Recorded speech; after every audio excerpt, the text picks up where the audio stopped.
তারা তোমার ছবি একজন সাধুর কাছে দেখিয়েছিল এবং শুনে সবাই কেঁদেছিল, কারণ আমার প্রিয় সন্তান, যদি তুমি মহাদেবজিতে বিশ্বাস করো তাহলে এই ভিডিওটি শুরু করে সম্পূর্ণতে দেখো।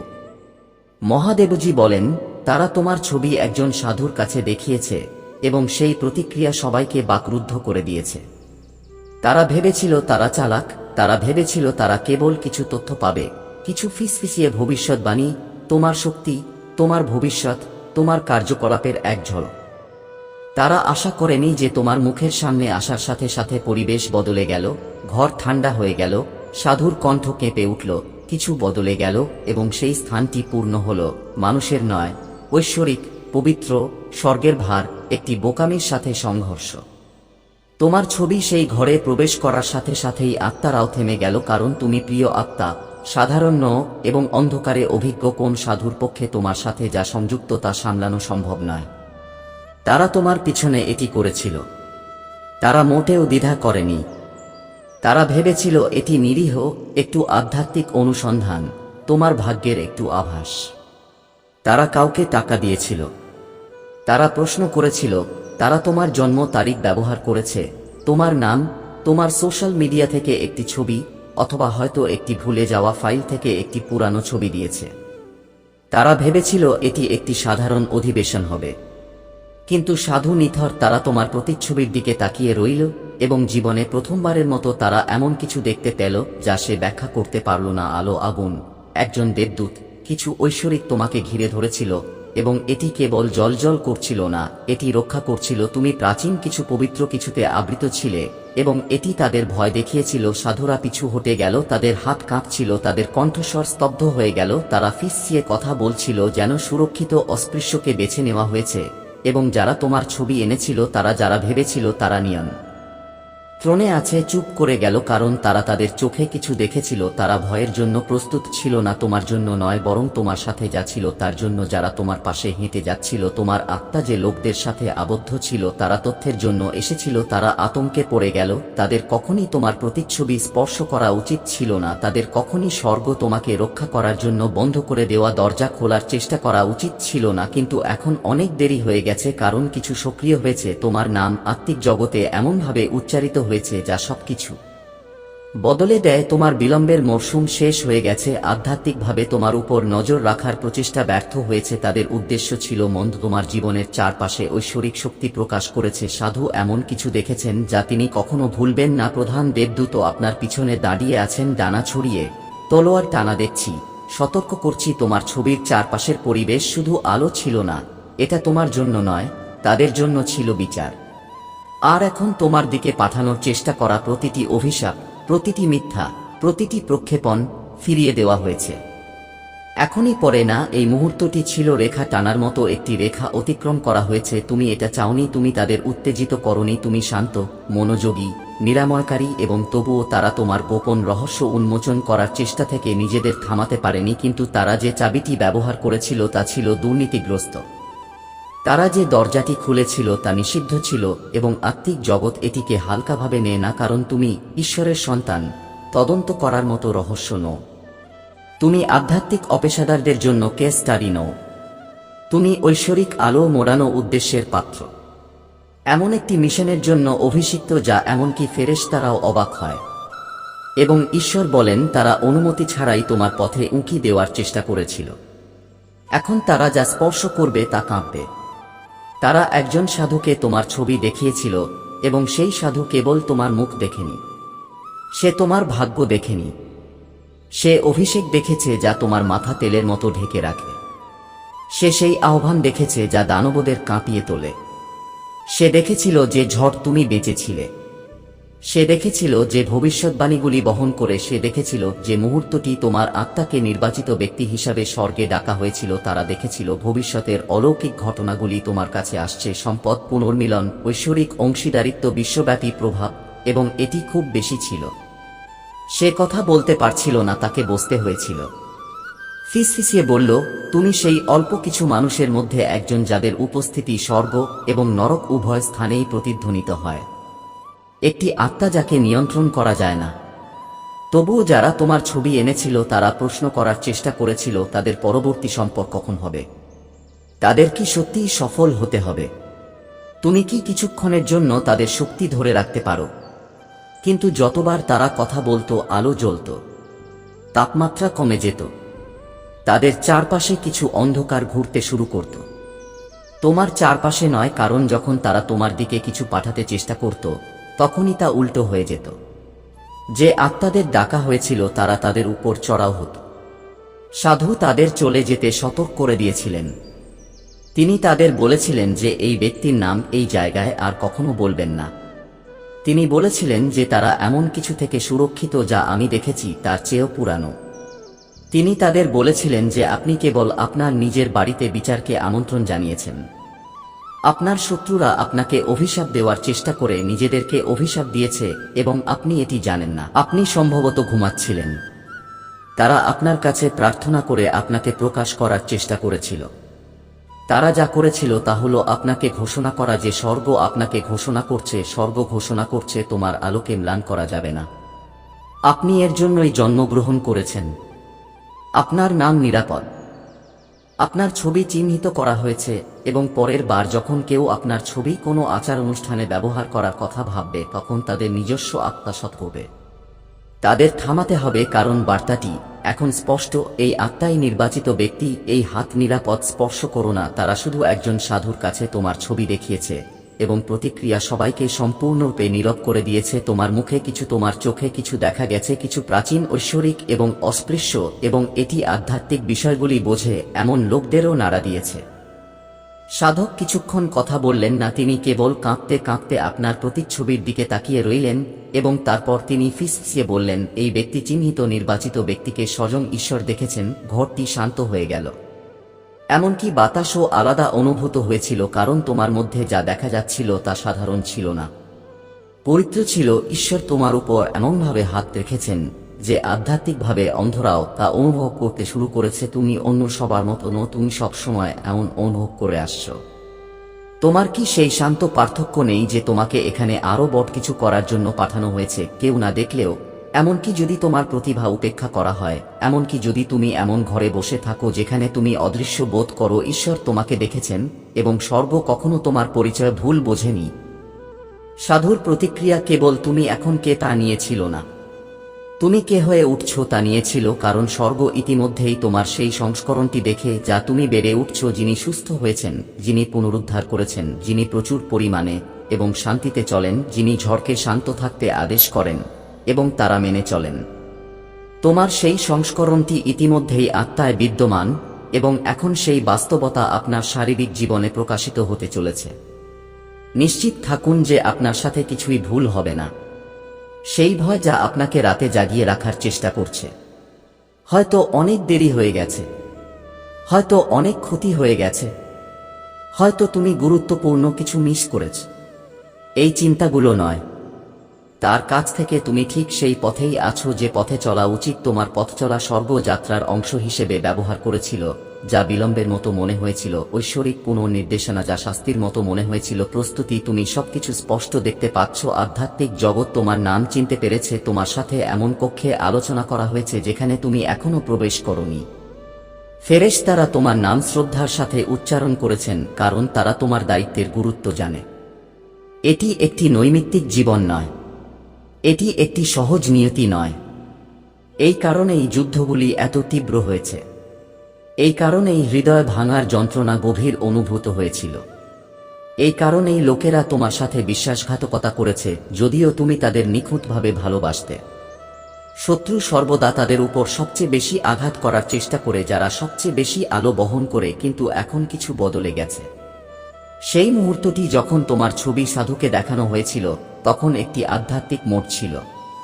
স্বর্গ নিশ্চিত করেছিল যা তুমি ইতিমধ্যেই তোমার হৃদয়ে সন্দেহ করেছিলে। তুমি উঠতে যাচ্ছ, তুমি ঈশ্বরের হাতে।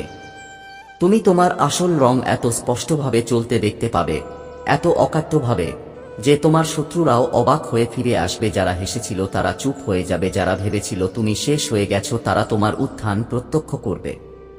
দেবদূত জরুরিতা এবং ভালোবাসার সাথে এই কথা বলছেন।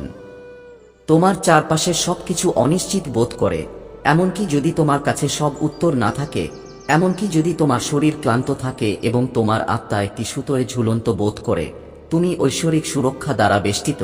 তোমার জীবনের পরিধি ধরে ফেরেশতারা হেঁটে বেড়াচ্ছে, কোনো অভিশাপ নেই, কোনো পরচর্চা নেই তোমার বিরুদ্ধে, কোনো গোপন ষড়যন্ত্র সফল হবে না তাদের কেউই, কারণ তুমি একটি চুক্তিতে হাঁটছ এবং কোন শক্তি ঈশ্বর যাকে আশীর্বাদ করেছেন তাকে অভিশাপ দিতে পারে না। তোমাকে সবকিছু ঠিক করতে হবে না, তোমাকে নিয়ন্ত্রণ করতে হবে না কিভাবে সবকিছু ঘটে তা তোমার কাজ পৃথিবীর বোঝা বহন করা নয়। তোমার একমাত্র কাজ হলো তাঁর উপর বিশ্বাস করা, তাঁর উপস্থিতিতে পরে বল, প্রভু আমি জানি না কিভাবে কিন্তু আমি তোমাকে বিশ্বাস করি, এটা যথেষ্ট। এই ধরনের বিশ্বাস পাহাড়কে সরিয়ে দেয়, এই ধরনের আত্মসমর্পণ অলৌকিক ঘটনাকে আমন্ত্রণ জানায়, এই ধরনের প্রার্থনা এমন দরজা খুলে দেয় যা কেউ বন্ধ করতে পারে না। ঈশ্বর তোমার জীবনে নীরব দর্শক নন, তিনি একজন সক্রিয় অংশগ্রহণকারী। তিনি সভা আয়োজন করছেন, হৃদয়কে সারিবদ্ধ করা, সুযোগ তৈরি করা এবং বাধাগুলি অপসারণ করা। আপনি বুঝতে না পেরেও এক মাস আগে আপনি যে ব্যথা অনুভব করেছিলেন তা ছিল আপনার আশীর্বাদের আগে চূড়ান্ত ছাঁটাই প্রত্যাখ্যান। যা আপনাকে ভেঙে দিয়েছে তা ছিল স্বর্গের পুনর্জন্ম, আপনার আত্মার সেই শান্ত অনুভূতি যা আপনাকে বলেছিল যে বট কিছু আসছে। এটি আপনার কল্পনা ছিল না, এটি ছিল ঐশ্বরিক অন্তর্দৃষ্টি। স্বর্গ কিছুক্ষণ ধরে ফিসফিসিয়ে বলছিল, এখন এটি চিৎকার করছে।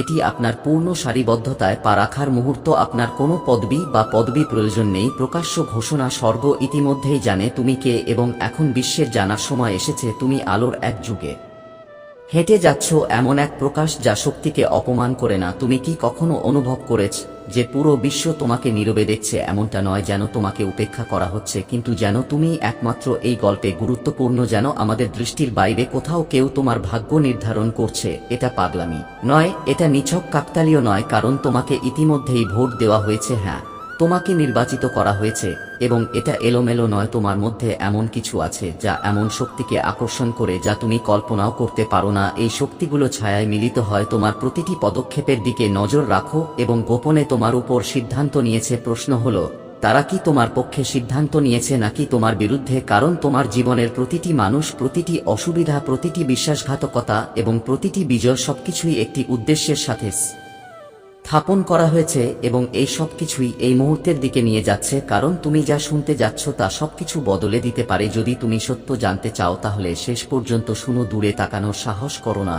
এটা তোমার সম্পর্কে এবং এটা বড়, খুব বড়। আমি এগিয়ে যাওয়ার আগে আমার এই বার্তাটি লাইক এবং সাবস্ক্রাইব করতে ভুলবেন না, কারণ এই গোপন কথা তোমার জীবনে নতুন মোড আনতে পারে। এখন মনোযোগ দিয়ে শুনো, কারণ তুমি আমার কথা ভুলে যাবে না। তুমি কি কখনো অনুভব করেছো যে পৃথিবী তোমার প্রতি অন্যদের প্রতি যেভাবে প্রতিক্রিয়া দেখায় তা করে না? এটা অহংকার নয়, এটা পাগলামি। এটা একটা নীরব সত্য যা চিরকাল তোমার সাথে আছে, কারণ তোমার সম্পর্কে একটি সিদ্ধান্ত নেওয়া হয়েছে। তোমার পাশ দিয়ে গেলে মানুষ কেন অন্যদিকে তাকায়? কেউ কেউ বিনা কারণে তোমার দিকে তাকিয়ে থাকে। সবকিছু ঠিকঠাক মনে হলে দরজা কেন বন্ধ হয়ে যায়? সুযোগগুলো প্রায় হাতে চলে গেলে কেন? তুমি কি প্যাটার্নটা লক্ষ্য করেছ? এটা কোনো কাকতালীয় ঘটনা নয়, এটা তোমার সম্মতি ছাড়া নেওয়া সিদ্ধান্ত। কিন্তু শোনো, এই সিদ্ধান্ত এখনই পরিবর্তন করা যেতে পারে। তুমি জন্মের পর থেকেই মানুষ, শুধু মানুষ নয় বরং শক্তি। শক্তি, মহাবিশ্বের বার্তা তোমার ভাগ্য নিয়ে বিতর্ক করছে। কেউ চায় তুমি শীর্ষে পৌঁছাও, কেউ চায় তুমি ধ্বংস হয়ে যাও, এমনকি তুমি নিজেকে বোঝার আগেই। একদিন তারা ভোট দিয়ে তোমার সম্পর্কে সিদ্ধান্ত নিয়েছে। তোমার জীবনে যা কিছু ঘটছে তা কেবল সেই সিদ্ধান্তের ফলাফল। কিন্তু শোনো, এই ফলাফল চূড়ান্ত নয়, কারণ সবকিছুই একটা জিনিসের উপর নির্ভর করে যা তাদের হিসাবের বাইরে ছিল। তোমার প্রতিক্রিয়া। তারা মনে করে তারা তোমার প্রতিক্রিয়া জানে। তারা তোমার অতীত আচরণের উপর ভিত্তি করে ভবিষ্যৎবাণী করেছে। তারা অনুমান করেছে যে তুমি একই ভুল পুনরাবৃত্তি করবে, একই হতাশায় ডুবে যাবে এবং হাজার হাজার মানুষ যে ফাঁদে পড়েছে সেই ফাঁদে পা দেবে। কিন্তু তারা একটা জিনিসের দিকে মনোযোগ দেয়নি।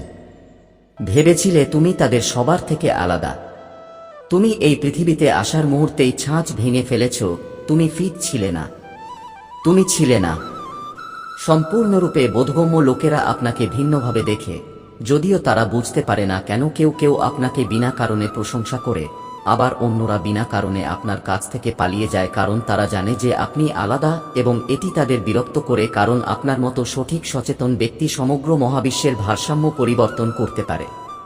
কিন্তু সবচেয়ে ভয়ঙ্কর বিষয় হলো যখন তারা আপনাকে চিনতে পেরেছিল তখন তারা একটি সিদ্ধান্ত নিয়েছিল, এমন একটি সিদ্ধান্ত যা আপনার জীবনের গতিপথ বদলে দিয়েছিল। আপনার চারপাশে দেখুন কেন সবকিছু আপনার জন্য কঠিন ছিল, কেন আপনাকে পরীক্ষা দেওয়া হয়েছিল যে অন্যরা ছিল না, কেন আপনাকে একা রেখে দেওয়া হয়েছিল যখন আপনার সবচেয়ে বেশি সমর্থনের প্রয়োজন ছিল, কারণ তারা আপনার বিরুদ্ধে ভোট দিয়েছিল এবং তাদের উদ্দেশ্য স্পষ্ট ছিল যে আপনাকে পুরোপুরি জেগে উঠতে বাধা দেওয়া, কারণ আপনি যদি জেগে থাকেন তবে সবকিছু বদলে যাবে এবং তারা তা বহন করতে পারবে না। কিন্তু এখানেই মোড় আসে, তারা একটি জিনিসকে অবমূল্যায়ন করেছিল, তারা আপনাকে এত জোরে চাপ দিয়েছিল যে তারা দুর্ঘটনাক্রমে আপনাকে ফিরে আসার পথ দেখিয়েছিল। এবং এখন আপনার সামনে প্রশ্নটি নয় যে তারা আপনার বিরুদ্ধে সিদ্ধান্ত নিয়েছে কিনা, প্রশ্নটি হলো আপনি কি করতে যাচ্ছেন।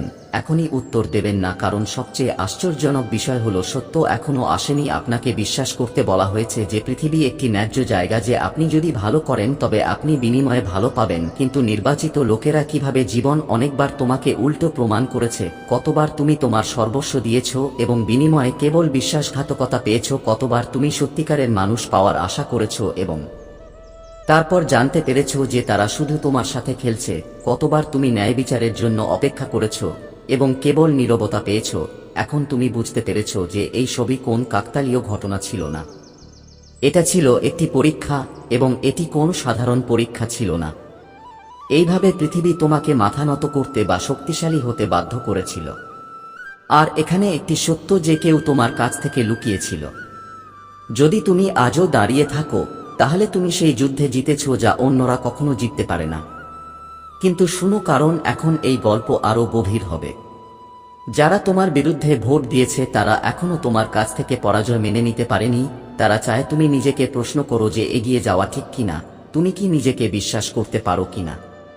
তারা চায় তুমি আয়নায় তাকাও এবং তোমার ভেতরে থাকা সম্ভাবনাকে উপেক্ষা করো, কারণ যেদিন তুমি জেগে উঠবে এবং তোমার বাস্তবতাকে মেনে নেবে সেদিনই তারা তোমার উপর নিয়ন্ত্রণ হারাবে। তোমাকে থামানোর জন্য তারা সব কৌশল অবলম্বন করেছে। তারা এমন লোকদের তোমার পথে ফেলেছে যারা তোমাকে সন্দেহ করত, অথবা যদি কেউ তোমাকে ফোন করে তুমি জানতে চেষ্টা করেছিলে কেন সে তোমাকে ফোন করেছিল, তার মানে তুমি তাদের অনেক অনেক ভালোবাসতে, কিন্তু এই ব্যক্তি কখনোই এই ভালোবাসার মূল্য দিত না। তাই ধীরে ধীরে ডিভাইন তোমাকে বুঝতে শিখিয়েছিল যে এখন তোমাকে নিজেকে আলাদা করতে হবে। ঠিক আছে, তুমি এটাও বুঝতে শুরু করেছো যে তোমার জীবনে এমন অনেক মানুষ আছে যারা তোমার উপর ক্রাশ করে। বুঝতে পারো যে অনেক মানুষের তোমার উপর ক্রাশ আছে। এই জিনিসটা এখানে দৃশ্যমান। পেন্টাকলের রানী। ঠিক আছে, তুমি খুব এমন একজন মানুষ। দেখতে আমি বলতে পারি যে তুমি খুব সুন্দর, কিন্তু তোমার স্বভাব, তোমার কথা বলার ধরন, তোমার কথা, তোমার চোখ এবং তোমার আভা খুবই জনপ্রিয়। এর মানে হলো যে তুমি যার সাথে প্রথমবার দেখা করছো সে তোমার জন্য পাগল হতে পারে। ঠিক আছে, তাই আমি দেখছি যে কিছু মানুষ, অনেক মানুষ তোমার প্রতি আগ্রহী, কিন্তু তুমি এই ব্যক্তির কারণে কখনো হাল ছাড়োনি। তুমি তৃতীয় কাউকে তোমার জীবনে আসতে দাওনি, কিন্তু ধীরে ধীরে তাদের আচরণ তোমাকে বুঝতে বাধ্য করেছে যে না, এখন যথেষ্ট হয়েছে, এখন আমাকে এখানে একটু বিরতি নিতে হবে। ঠিক আছে, আমাকে নিজের কথাও ভাবতে হবে, আমাকে নিজের কথাও ভাবতে হবে, আমাকে আমার ভবিষ্যতের কথা ভাবতে হবে। কারণ তুমি তোমার ক্যারিয়ার, তোমার ভবিষ্যৎ সবকিছু পেছনে ফেলে এসেছিলে, মানে তুমি সবকিছু পেয়ে গেছো। এখন তুমি হাত জোট করে বসেছিলে, মানে তোমাকে কিছুই ভাবতে বা বুঝতে হয়নি। তুমি একজন ব্যক্তির পিছনে ছুটতে ছুটতে এত পাগল হয়ে গিয়েছিলে, কিন্তু ধীরে ধীরে তুমি এটা বুঝতে পেরেছিলে যখন তুমি আরো অনেক মানুষের সাথে দেখা করেছিলে, যখন অনেকে তোমাকে বলছিল যে তুমি খুব সুন্দর। তুমি তাদের কাছ থেকে যে জিনিসগুলি চেয়েছিলে, তুমি বাইরের লোকদের কাছ থেকে এই কথাগুলি শুনতে পেয়েছিলে। ঠিক আছে, দেখো, অনেকেই ডিভাইনের দিক থেকে এই কথা বলেছিল, মানে তোমার মূল্য প্রতিষ্ঠার জন্য ডিভাইনকে এটা করতে হবে। তাদের এটা করতে হয়েছিল। তখনই তুমি বুঝতে পেরেছিলে তুমি কি, তুমি তোমার অস্তিত্ব হারাচ্ছ। এই পৃথিবীতে তুমি এখানে কি করতে এসেছো, তোমার লক্ষ্য কি। এই সবের পিছনে ছুটতে, তোমার সঙ্গীর পিছনে ছুটতে তুমি এই সব ছেড়ে এসেছিলে। কিন্তু ধীরে ধীরে তুমি তোমার জীবনে এমন কিছু মানুষ পাঠিয়েছ, অনেক মানুষ এসেছিল। ঠিক আছে, তুমি অনেকের কাছ থেকে শুনেছ যে তুমি কিছুই করতে পারবে না, তুমি জীবনে কখনো সফল হতে পারবে না।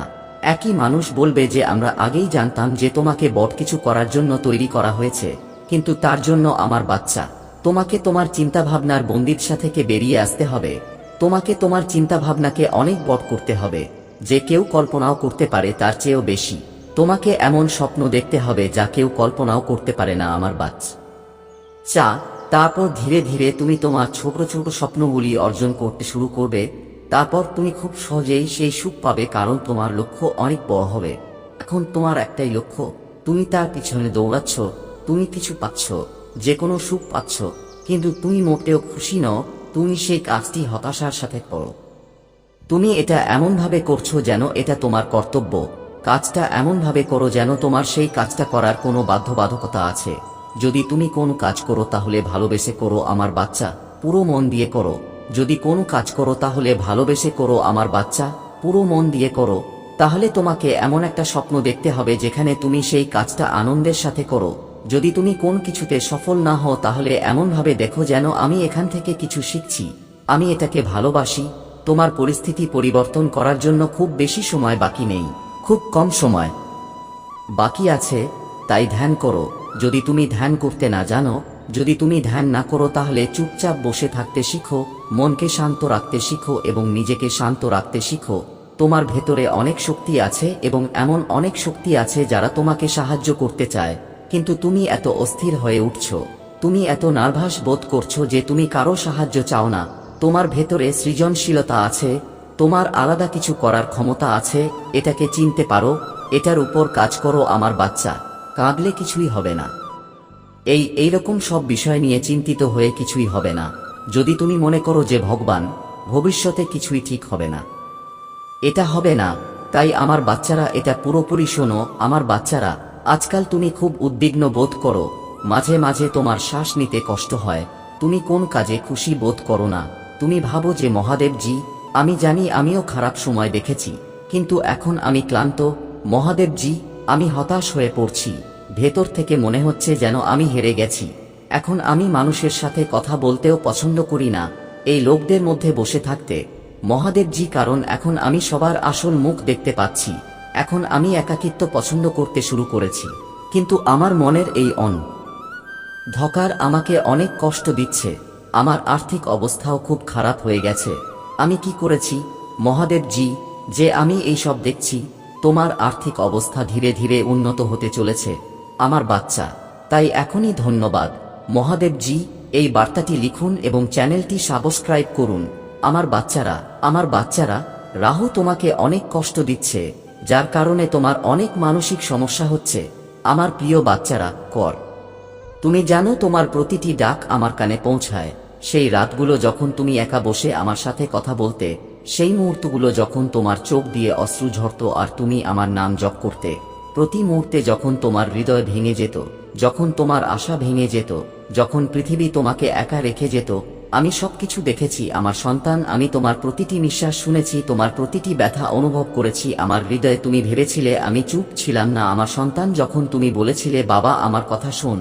তুমি কি ভেবেছিলে আমি চুপ ছিলাম? আমি কখনো চুপ ছিলাম না। তোমার প্রতিটি ডাক শুনছিলাম, তোমার হৃদয়ের প্রতিটি স্পন্দন গণনা করছি। আমার হৃদয়ে তোমার প্রতিটি প্রার্থনা লালন করছি, তোমার সেই প্রার্থনা যা তুমি রাত জেগে রেখেছিলে। তুমি তোমার অশ্রু ঝরাও, তোমার আশা যা কেবল আমার উপর নির্ভরশীল ছিল। যদি এই বার্তাটি তোমার হৃদয় স্পর্শ করে থাকে, যদি তুমি আমার প্রতিটি শব্দে তোমার ব্যথা অনুভব করে থাকো, তাহলে কমেন্টে লিখো আমরা মহাদেবজি, আমি তোমার উপর বিশ্বাস করি। ভিডিওটি অবিলম্বে লাইক করুন এবং চ্যানেলটি সাবস্ক্রাইব করুন।